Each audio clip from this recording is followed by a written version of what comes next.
You've heard me talk about using the magic decoding card, which of course is not magic at all. It's simply a blank card the size of a business card. At the end of these two demos, I'm including the original short video I did explaining what this card is and why we use it. If you haven't seen that one yet, please fast forward and watch it first, then come back to the beginning. But for those of you already familiar with it, let's do a quick review. When a reader stumbles or stops at a word not yet mastered, like the word glasses, we quickly cover all but the first letter of that word. We prompt, "What's that sound?"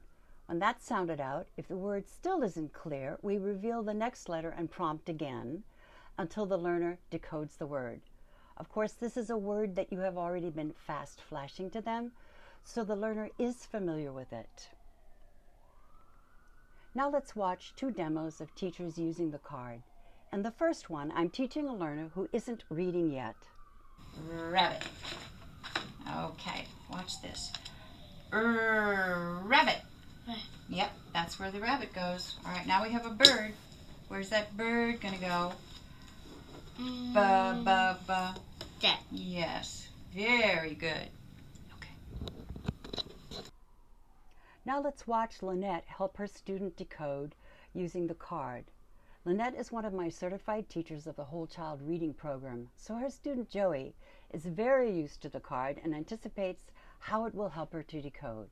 Lynette says that Joey sometimes grabs the card herself and uses it when she needs it. In this video, Joey is reading one of the books from my Whole Child Reading Program. No, three. Okay, keep going. I sing. Keep going. You're doing awesome. See. No, let's sound it up. Can. Good job. Help. I see. No, start it on. Can. Run. Find. Harbor. And tree. In the tree. Good job. Keep going.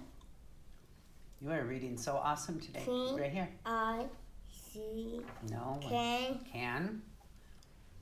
Run. Keep going.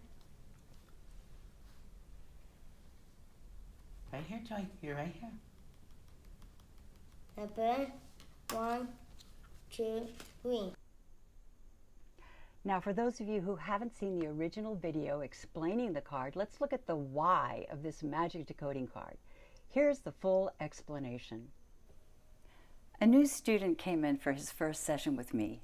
His mom said he was doing really well at reading at about a first grade level, but he had a lot of trouble with unfamiliar words. So I got out one of my first grade high frequency books to kind of assess where he was.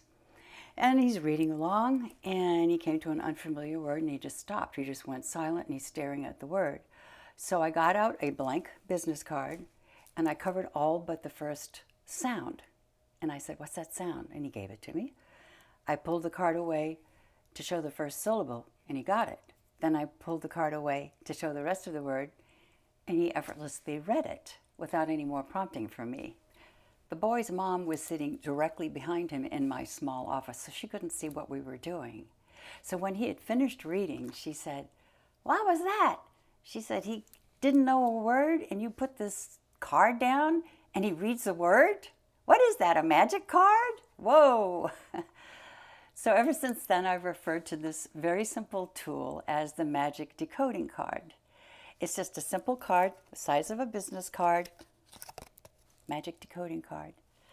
You don't need a massive piece of paper or a massive card. You just want enough to be able to cover part of that word. It's simple. When your learner stumbles over a word or just blanks, take the card, cover everything except the first letter, and encourage the learner to give that sound, not the letter name, but the sound. For an emergent reader, someone who's right at the starting gate, you can offer the sound yourself. And then pull the card away to reveal the first syllable. Encourage that. Then pull the card away to reveal the whole word. The beauty of using this little tool is that the whole process is quick. And once you get skilled at using it, it doesn't interrupt the flow that's needed for good comprehension. So we don't labor over this. It just should take a few seconds. You can keep a running record of stumbles and work those later in a different session. And most importantly, you know what we're doing here is rule number 1, special ed teaching rule number 1, reduce the task size.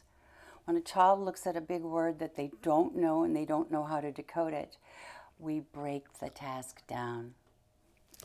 I used to hand these cards out at conferences, which of course we can't have right now during these pandemic times. And I'm guessing that after I post this video, I'm going to need to put one of these cards in every reading shipment that I send out because people will want them. So give this little tool a try, and I'll see you next time.